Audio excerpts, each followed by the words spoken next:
छात्रों, आप सभी के काफ़ी सारे कमेंट आ रहे थे कि सर क्लैट का भी वीडियो बना दीजिए। तो आपके कमेंट को देखते हुए हम क्लैट का वीडियो बनाने जा रहे हैं।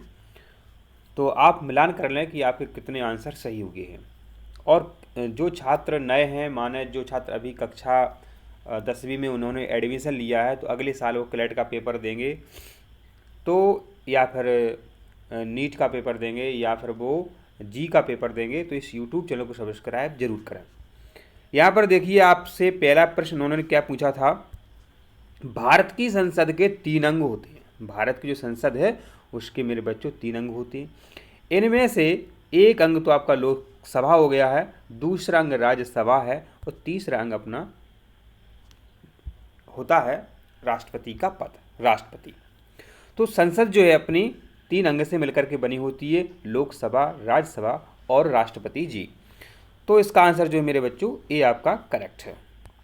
अब हम प्रश्न नंबर 27 पर चलते हैं, जो आपसे पूछ रहा है राजनीतिक शब्दावली में शून्यकाल का क्या मतलब है। तो मेरे बच्चों, शून्यकाल का मतलब है प्रश्न उत्तर सत्र। तो जब संसद की कार्यवाही चलती है तो उसमें 12 बजे के बाद एक टाइम दिया जाता है, 1 घंटे का, वो आपका शून्यकाल कहलाता है। प्रश्न नंबर 28 को देखते हैं। तो बहुत ही सरल एक प्रश्न पूछा गया था आपसे। देखिए, असहयोग आंदोलन मेरे बच्चों कब हुआ था, आप सभी को पता है 1920 में। साइमन कमीशन अपने भारत कब आया था, ये आया था मेरे बच्चों 1928 में। देखना, तो हमने 28 लिख दिया यहाँ पे। असहयोग आंदोलन मेरे बच्चों ये आपका 1920 में हुआ था। पूना पैक्ट हुआ था आपका 1932 में, 1932 में। और गांधी इरविन समझौता जो है 1931 में हुआ था। इसलिए अब सब क्रमानुसार व्यवस्थित करना था आपको। सबसे पहले आएगा आपका 4 नंबर, 4 नंबर आएगा, फिर आपका 3 नंबर, फिर 2 नंबर, 1। इसलिए आपका जो आंसर यहाँ निकलने वाला है मेरे बच्चों, उसी आंसर जो है आपका एकदम करेक्ट निकलने वाला है। अब हम प्रश्न नंबर 29 पर चलते हैं, जो कि आपसे क्या पूछ रहा है। मानव नेत्र में लेंस की गोलाई बढ़ जाती है। आपका जो मेरे बच्चों अपनी आँख है उसके अंदर लेंस भी होता है। जब किसी की आँख खराब हो जाती है तो लेंस बदला जाता है। आपको पता होना चाहिए, अपने बुजुर्गों से पूछ सकते हैं। और लेंस की फोकस दूरी घट जाती है। तो मेरे बच्चे, जो फोकस दूरी घटती है, यदि आपने सामान्य विज्ञान के हमारे वीडियो देखे होंगे तो उसमें हमने बताया था कि निकट दृष्टि में यह चीज़ होती है। अब मेरे बच्चों बात कर लेते हैं प्रश्न नंबर 30। विश्व कप क्रिकेट के इतिहास में, विश्व कप क्रिकेट के इतिहास में वह पहली टीम जो आईसीसी विश्व कप 2023 के लिए क्वालिफाई नहीं कर पाई। ये बहुत बड़ी बात है। तो ये हुआ था वेस्ट इंडीज के साथ। ये किसके साथ हुआ था? तो वेस्ट इंडीज जो है मेरे बच्चों कितनी अच्छी टीम है, लेकिन ये 2023 का जो विश्व कप खेला गया था उसके लिए क्वालिफाई नहीं कर पाई थी, जबकि श्रीलंका, जिम्बाब्वे, केनिया क्वालिफाई कर गई थी। अब हम देख लेते हैं प्रश्न क्रमांक 31 पूछ रहा है आपसे कि सितंबर 2023 में कौन सा शहर भारत का पहला सौर शहर बना।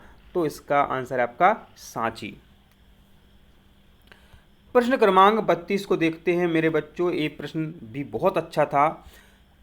प्रश्न पूछा गया आपसे कि 14वें विश्व कप क्रिकेट 2027 का आयोजन कहां पर होगा। कहां पर होगा बता दीजिए आप। तो यह दक्षिण अफ्रीका महाद्वीप, मतलब अफ्रीका महाद्वीप में होगा। उसके अंतर्गत जो देश हैं दक्षिण अफ्रीका, जिम्बाब्वे और नामीबिया। ठीक है, तो इन देशों में 2027 का जो वर्ल्ड कप खेला जाएगा वो इन देशों में ही खेला जाएगा। अब प्रश्न नंबर हम 33 पर ले चलते हैं। आपको पूछ रहा है आपसे कि निम्नलिखित में किस सिद्धांत पर टेलीविज़न का रिमोट काम करता है। तो टेलीविज़न का जो रिमोट होता है वो इंफ्रारेड तरंगों पर काम करता है। जब आप बटन दबाते हैं, टीवी स्विच ऑफ या जो भी कार्य करती है, तो रिमोट से इंफ्रारेड तरंगें निकलती हैं। प्रश्न नंबर हम 34 पर चलते हैं। तो आपसे पूछ रहा है एक सांसद अथवा विधानसभा का सदस्य राष्ट्रपति बन जाता है। माने कोई एक व्यक्ति है, वो अभी सांसद है, कोई एक व्यक्ति है जो विधानसभा का सदस्य है, यदि वो राष्ट्रपति बन गया चुनाव होता राष्ट्रपति का, तो राष्ट्रपति बन जाता तो क्या करना पड़ेगा उसको, तो निर्वाचन होने के बाद तुरंत उसको अपनी सदस्यता त्यागनी पड़ेगी।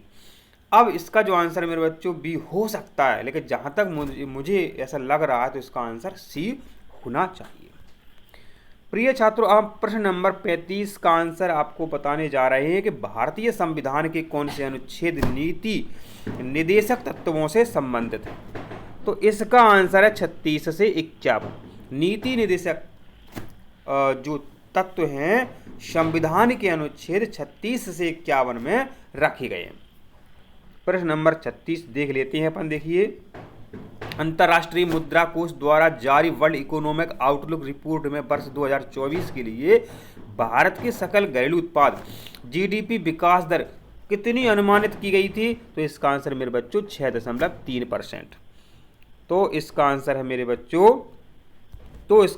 बच्चों 6.3%। अब देखते हैं प्रश्न क्रमांक 37वां।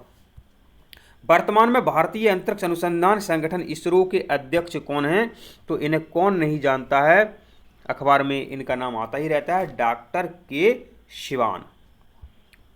अब प्रश्न क्रमांक हम 38 का आंसर आपको बताते हैं। कथकली किस राज्य का लोक नृत्य है?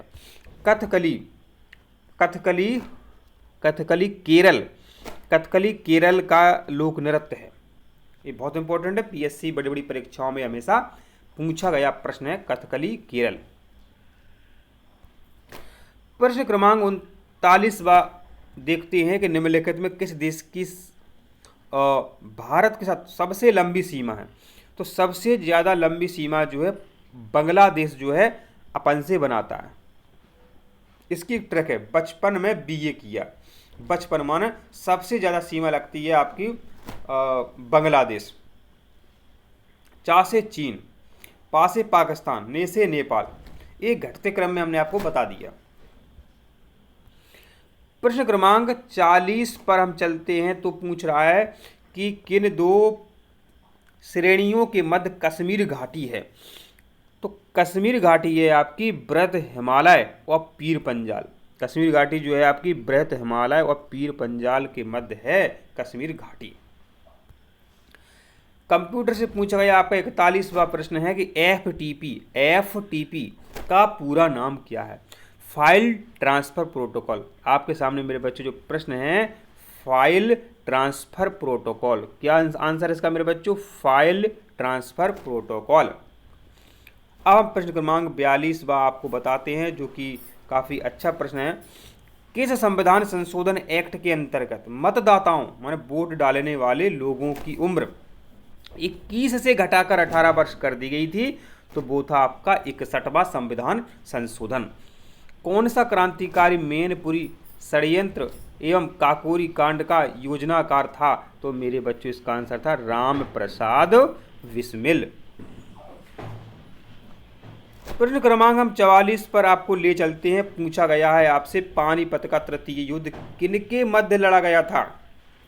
तो पानीपत का तीसरा युद्ध है वो लड़ा गया था अहमद शाह अब्दाली और मराठों के मध्य, और पानीपत का तीसरा युद्ध जो है 1761 में हुआ था।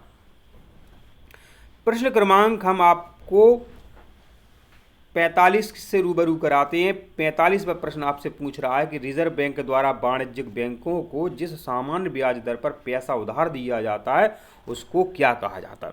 उसको मेरे बच्चों कहा जाता है रेपो दर। अब प्रश्न क्रमांक जो है आपका 46वां प्रश्न है, इसका आंसर अपन देख लेते हैं। क्या प्रश्न है 46वां? अल्ट्रा वायलेट विकिरण पौधों के लिए बहुत हानिकारक है, सब अपने लिए भी हानिकारक है। क्योंकि यह क्या करता है? यह आनुवंशिक परिवर्तन का कारण बनता है। पेड़ पौधों में आनुवंशिक परिवर्तन हो जाते हैं। प्रश्न क्रमांक 47वां देखिए, जिस बच्चे ने हमें आज पेपर भेजा है, पेपर को हो गए काफ़ी दिन हो गए हैं, लगभग आपको पता है पेपर आपका हुआ था 5 दिन हो गए आपके पेपर हो गए, लेकिन इस बच्चे ने ऐसा भेजा तो अब हमको समझ में नहीं आ रहा है इसमें लिखा क्या है। तो इसका आंसर कैसे बता पाएंगे। 48 वाला प्रश्न जो है उसमें भी समझ में नहीं आ रहा है कि कौन सा राज्य ऊर्जा संयंत्र से संबंधित है, तो ये भी परमाणु ऊर्जा संबंधित है, किस ऊर्जा से संबंधित है, तो वो भी हमें पता नहीं चल रहा है। ठीक है, अब प्रश्न नंबर 49 देख लेते हैं। उड़ते हुए विमानों की ऊंचाई नापने वाला उपकरण का उपयोग किया जाता। तो देखो ये तो हमें समझ में आ गया कि इसका आंसर जो है अल्टीमीटर है। ठीक है, अब प्रश्न क्रमांक 50वां जो है ये बहुत इंपॉर्टेंट है, अखबार में इसकी चर्चा काफ़ी हुई थी कि जनवरी 2023 में Guinness world record railway junction के प्लेटफॉर्म संख्या सबसे लंबे रेलवे प्लेटफॉर्म का दर्जा प्राप्त है।